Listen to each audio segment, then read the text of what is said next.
Hi guys, இன்றைக்கி நம்ம பார்க்குறது இந்தியன் பைக் டிரைவிங். அதில் நம்ம சேலஞ்சர் என்ன கேம் கொடுத்துருந்தாருன்னா, கவாசிக்கு எடுத்துகிட்டு குட்டி டேஃப் மாதிரி ஆங்க ப்ரோ அப்படின்னு சொல்லிட்டு நம்ம கவாசிக்கு எடுப்போம் அப்படின்னு சொல்லிட்டு எடுக்க போகிறோம். எடுத்தாச்சு.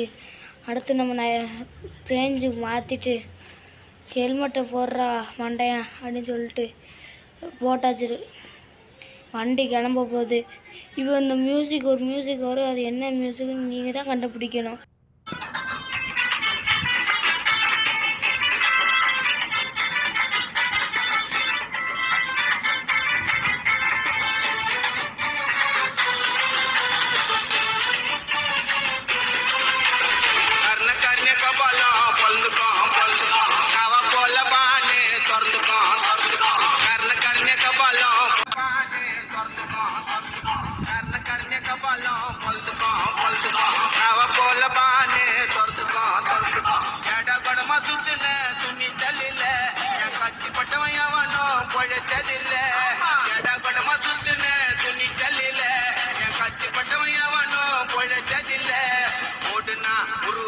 கொண்டில கர்ண கர்ண கபாலம்